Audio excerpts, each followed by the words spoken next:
They say forgiveness is divine. They say it heals the soul. But what they don't tell you is that some wounds are meant to remain open. Some scars are meant to remind you of who you were and who you became. I was 17 when my world shattered. 17 when I learned that love, conditional love, isn't love at all. My name doesn't matter. My story does. It was autumn when I told them.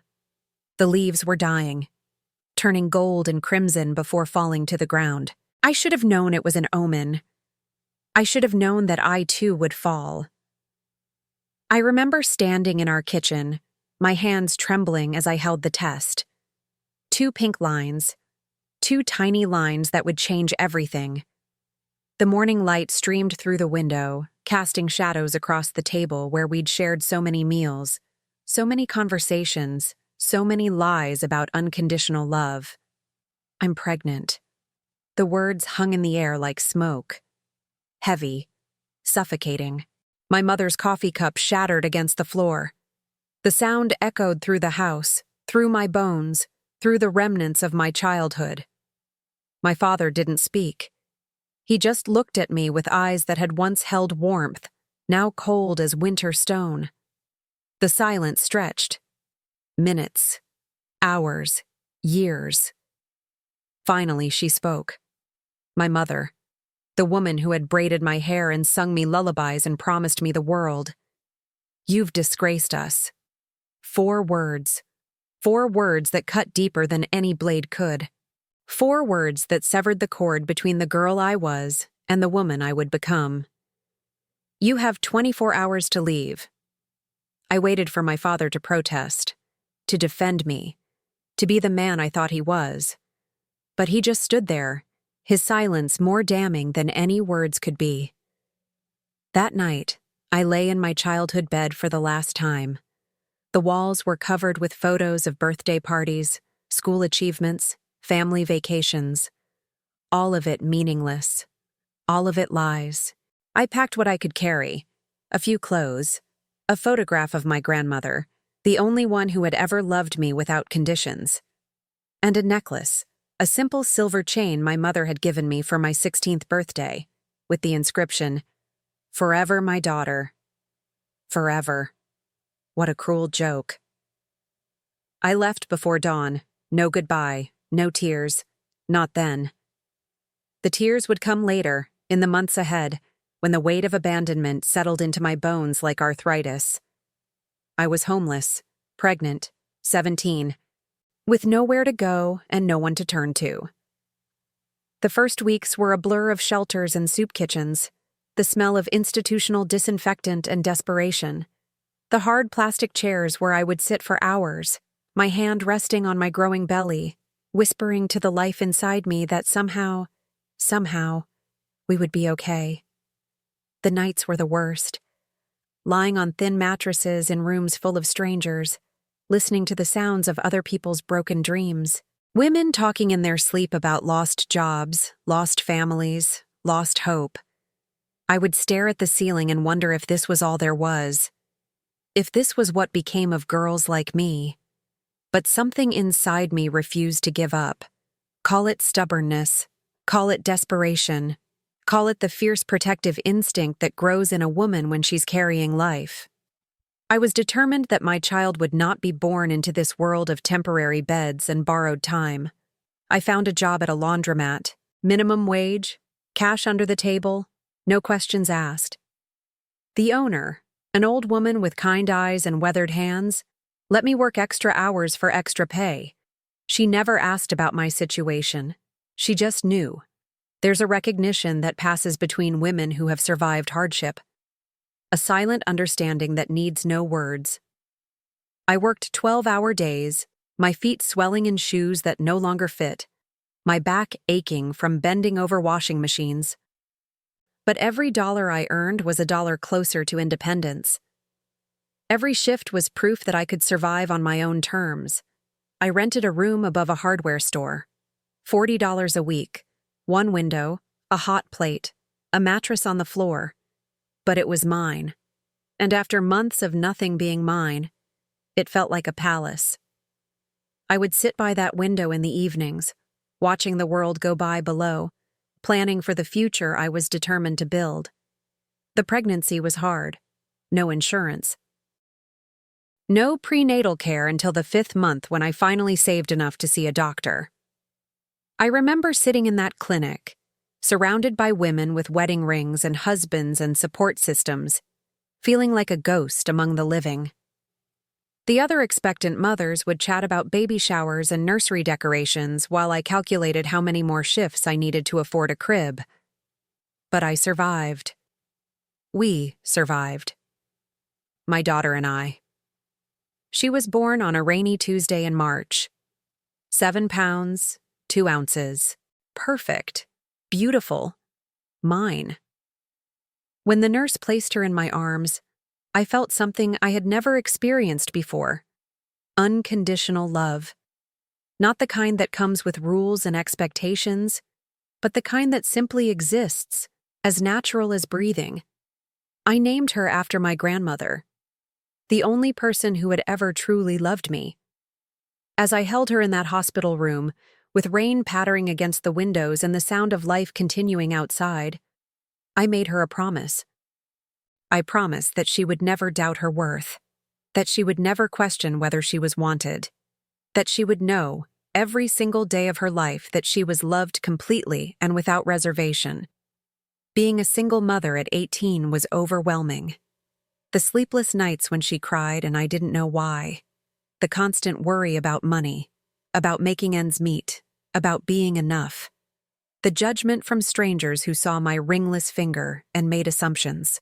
The way other mothers would pull their children closer when I walked by, as if my circumstance was contagious.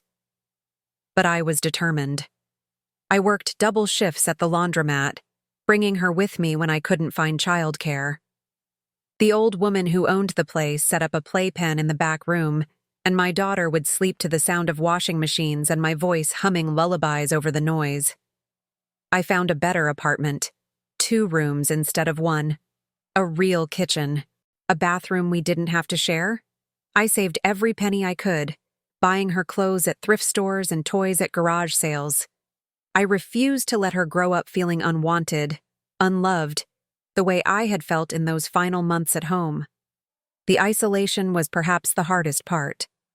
Other young mothers had their own mothers to call, their own families to lean on.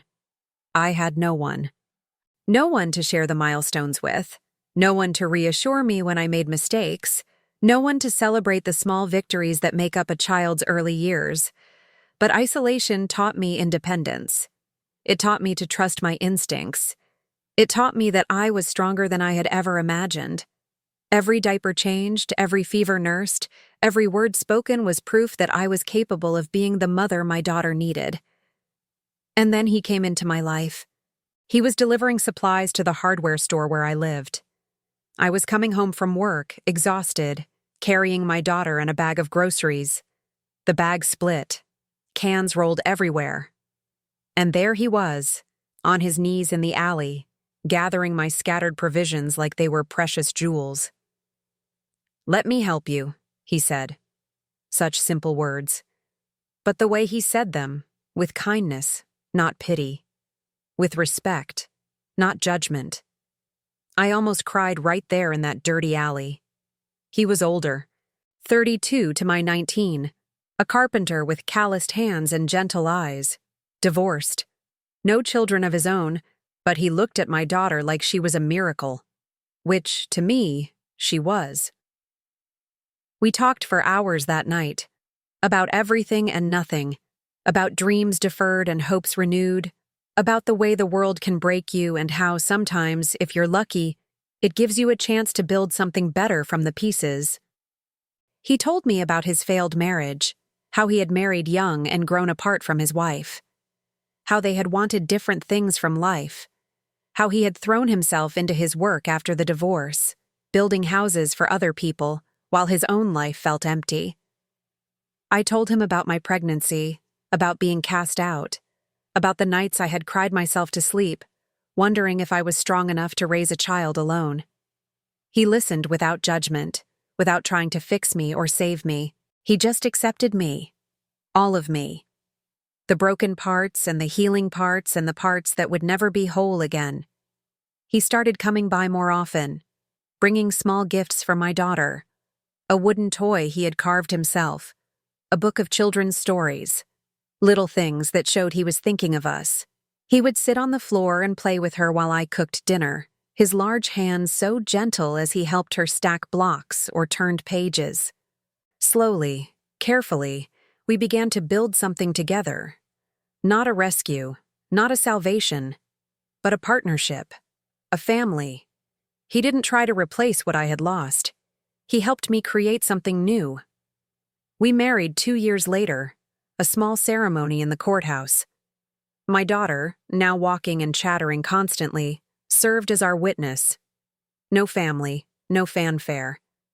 Just us, creating our own definition of what family could be. He adopted my daughter legally, gave her his name, loved her as his own. And together, we built a life. Not perfect, not glamorous, but real, authentic, ours. We bought a small house on the outskirts of town. Nothing fancy. 2 bedrooms, 1 bathroom, a kitchen where we shared our meals and our dreams. But it had something my childhood home never had. Peace. The kind of peace that comes from being truly known and truly loved. He taught me to garden, to find healing in the soil, in the miracle of seeds becoming flowers, becoming vegetables, becoming sustenance. Plants don't judge, he would say, his hands deep in the earth. They just grow toward the light. And so did I, slowly, carefully, but surely. Our backyard became a testament to patience and faith. Tomatoes heavy on the vine, peppers in every color, herbs that filled the air with their perfume. We would work side by side in the evenings, my daughter playing between the rows, her laughter mixing with the sound of bees and birds and the gentle splash of water from the hose. Our garden became legendary in the neighborhood.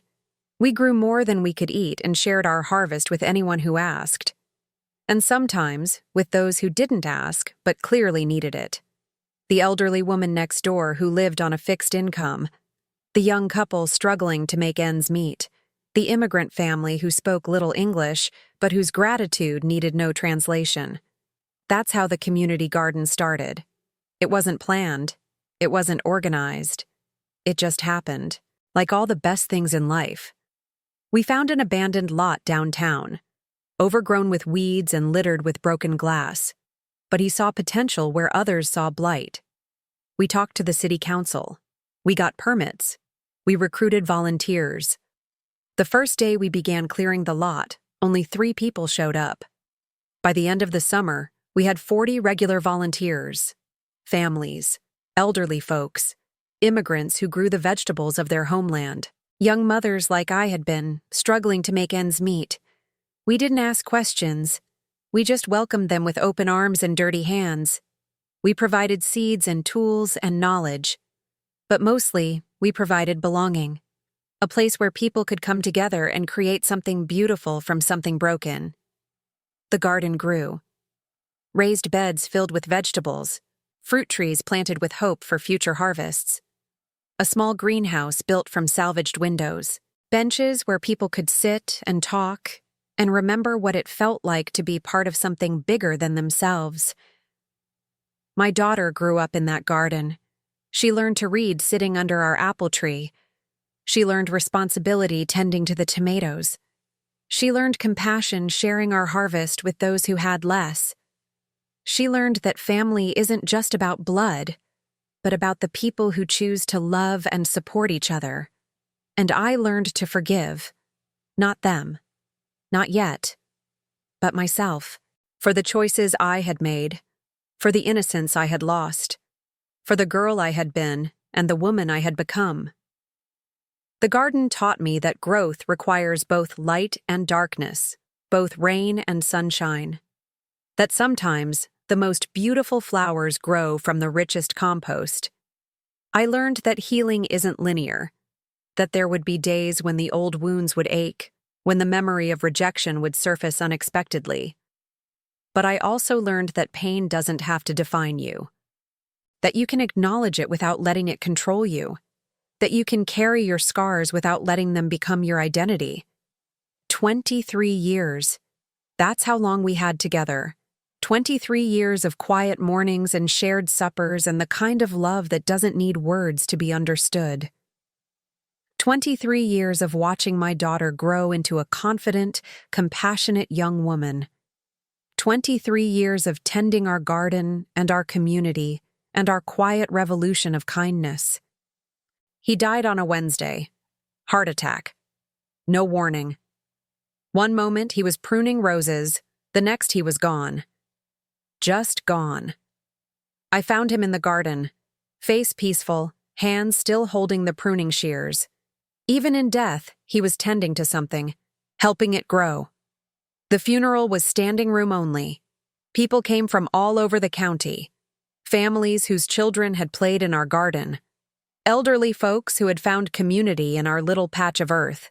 People I didn't even know, whose lives had been touched by his quiet kindness.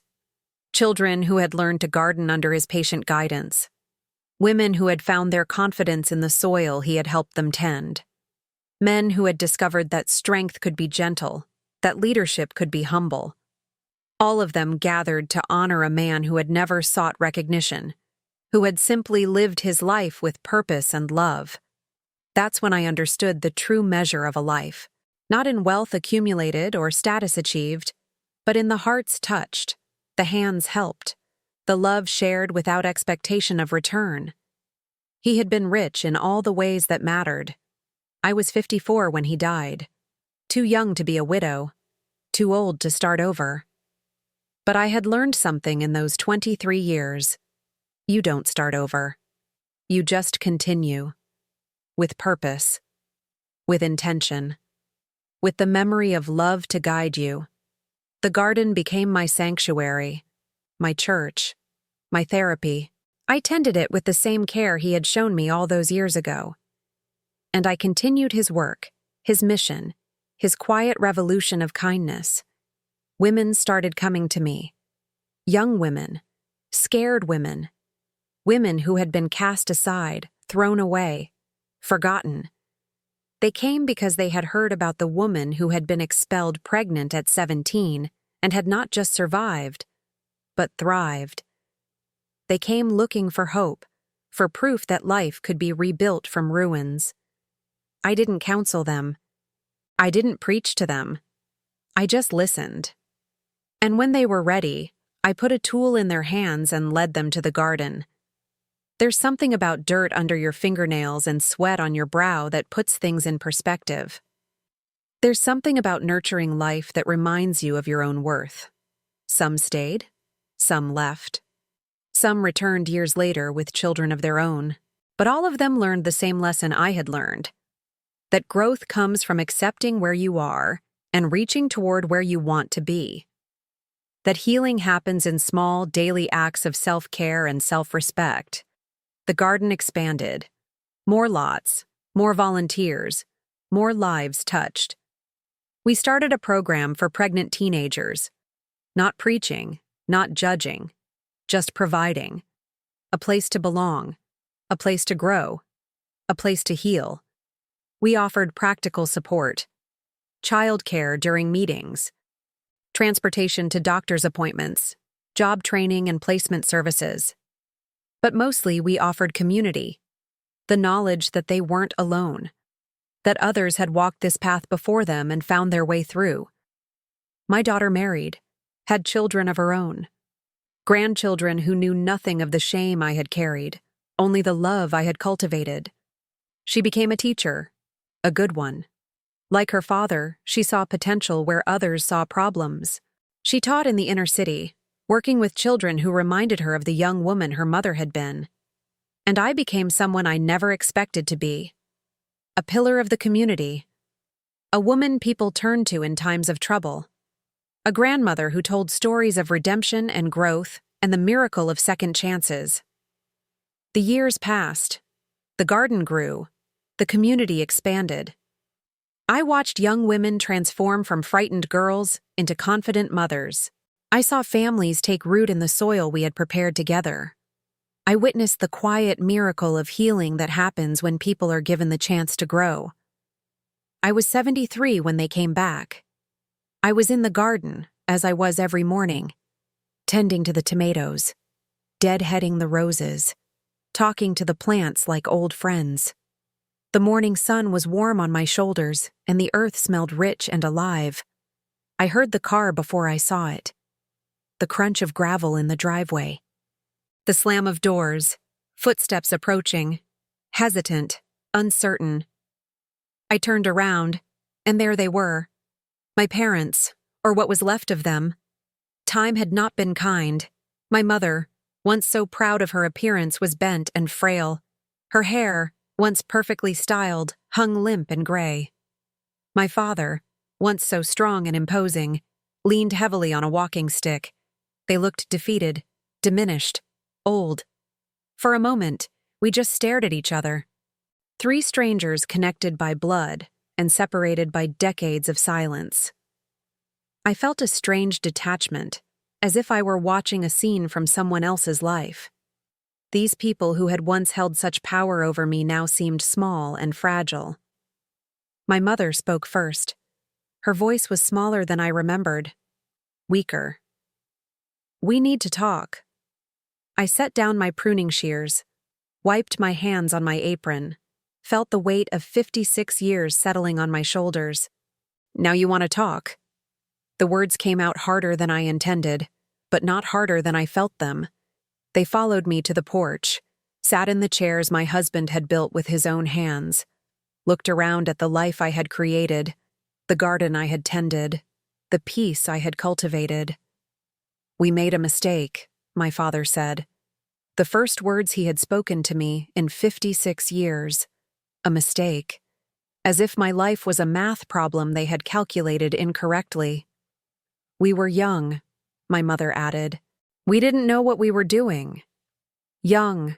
They had been 43 and 45. Not young by any measure except their own selfishness. "We want to make it right," my father continued. "We want to be a family again." I looked at them, really looked at them, saw the desperation in their eyes, the fear, the need. "What happened?" I asked. The story came out in fragments. Bad investments, medical bills, a house lost to foreclosure, children who had moved away and rarely called, a retirement spent in a cramped apartment with thin walls and thinner hope. My brother, the golden child, had become a disappointment. Married 3 times, each divorce more expensive than the last. He had borrowed money from them repeatedly, never paying it back. My sister had moved across the country and called once a year on Christmas, out of obligation rather than love. They were broke, alone, forgotten by the world they had cared so much about impressing.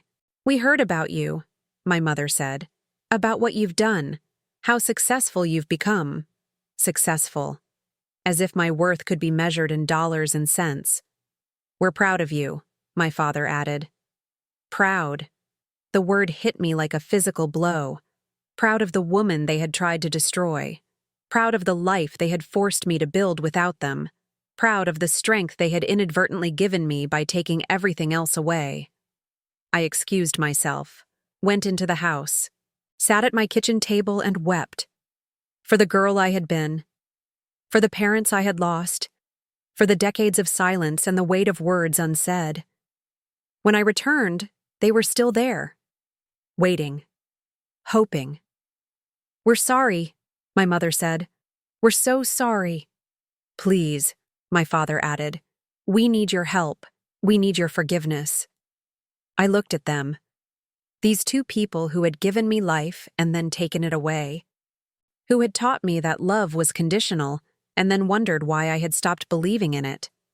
"I'll help you," I said finally. Their faces lit up. Relief. Joy. The expectation of absolution. "But not the way you think." I went inside. Prepared a meal. Soup from vegetables grown in my garden. Bread baked in my oven. Tea brewed from herbs I had dried myself. I set the table. 3 place settings, like a family might do.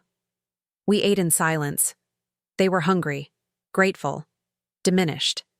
They complimented the food, the house, the garden. They spoke of how proud they were, how sorry they were, how much they hoped we could be a family again. When we finished, I packed containers of food, vegetables from the garden, preserves from the pantry, enough to last them weeks. "This is what I can give you," I said, handing them the bags. "What about forgiveness?" my mother asked. I looked at her. This woman who had carried me in her womb and then cast me out of her heart. "Forgiveness isn't something you can beg for," I said. "It's not something you can demand. It's not something you can earn by showing up 56 years later with an apology and empty hands." "But we're your parents," my father said. "No," I replied. "You were my parents. You gave up that right when you threw me away like trash."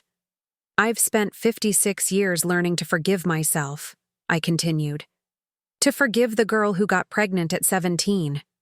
To forgive the woman who spent decades wondering if she was worthy of love. To forgive the mother who sometimes wondered if she was enough. That forgiveness, it's mine.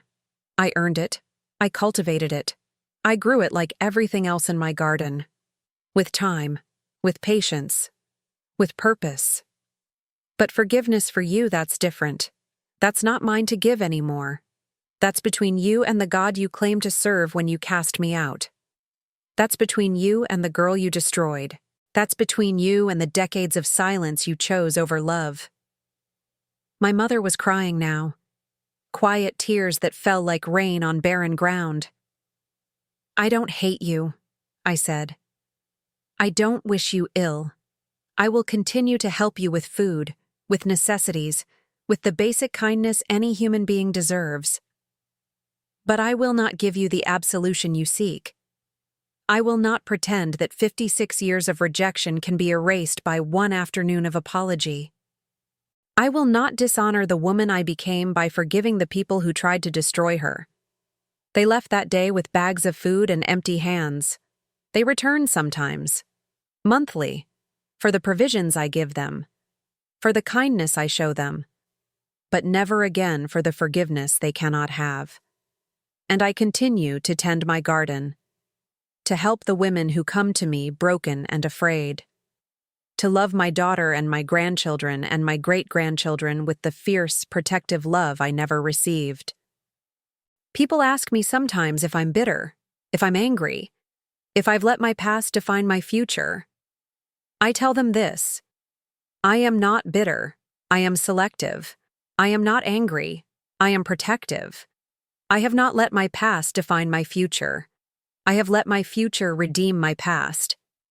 There is a difference between forgiveness and forgetting, between mercy and martyrdom, between grace and enabling. I learned that some bridges are meant to be burned, some doors are meant to stay closed, some forgiveness is meant to be earned, not given. And I learned that the most powerful word in the English language is not yes, it's no. No to abuse, no to manipulation, no to the demand that victims become martyrs for the comfort of those who hurt them. I am 81 now.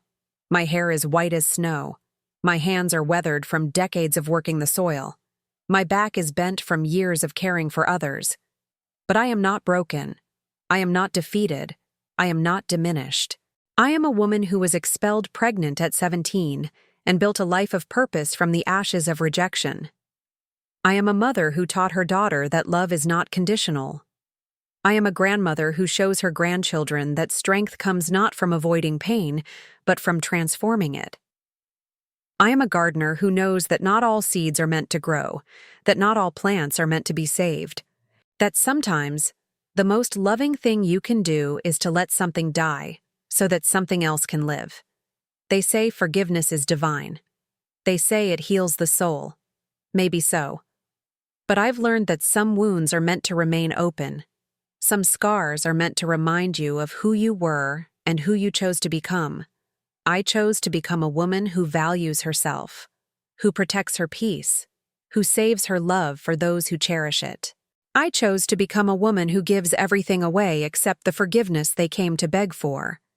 And in that choice, I found something more valuable than their approval, more precious than their love, more powerful than their forgiveness. I found myself. The sun is setting now. The garden is quiet.